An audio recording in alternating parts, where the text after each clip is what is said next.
Before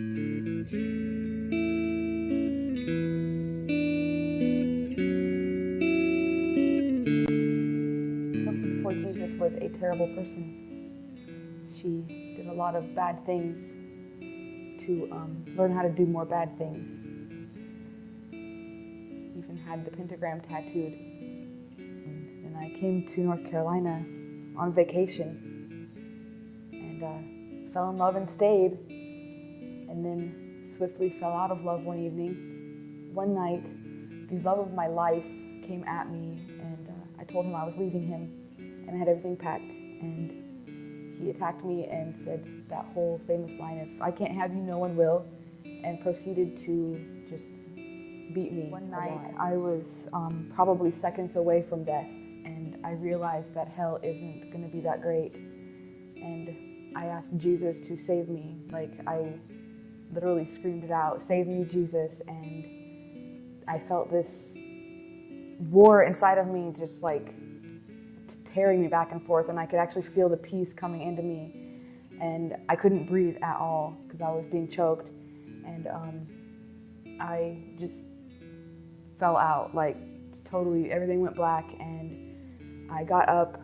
like I woke up and there was nobody there anymore, and I just ran, and then I was totally just led by God to safety. I met some people from 24/7, and they invited me there week after week after meeting me at the Rocky Horror Picture Show, where I went with my pagan roommate. And I finally gave in, and I was like, whatever, you know, if this will shut you up, I will go to 24/7 and listen to your live music and whatever. And I did, and I think I've been nearly every week since.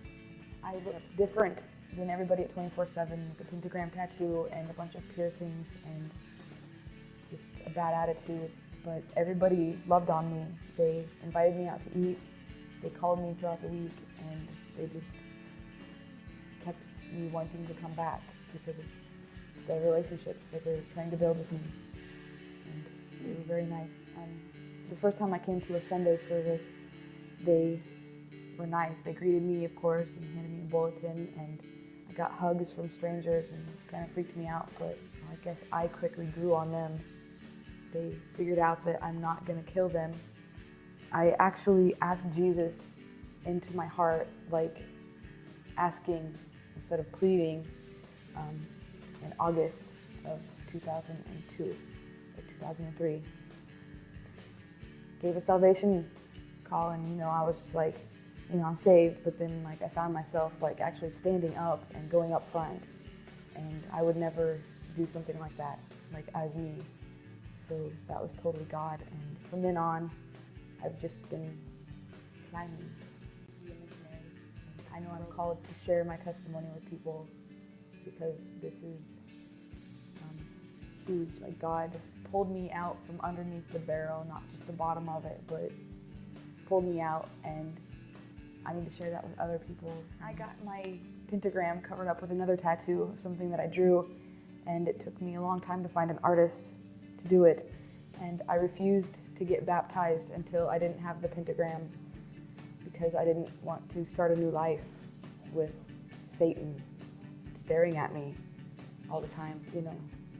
Didn't think that I was a good witness with a pentagram tattooed on my arm. I now lead a team of people to the Rocky Horror Picture Show to witness to the people, and that's where they found me. And so it's weird to be on the other side of that. I see them, the kids there now, and I recognize myself in them, and I know what can happen for them, and I know how they can change, and I know how things will get better. But like me, they're stubborn, and they don't want to accept it, and they're coming around, and all of Rocky belongs to God now. And I'm blessed by God. Instead of always living in pain and like stuff, I'm actually happy now. I don't cry as much anymore.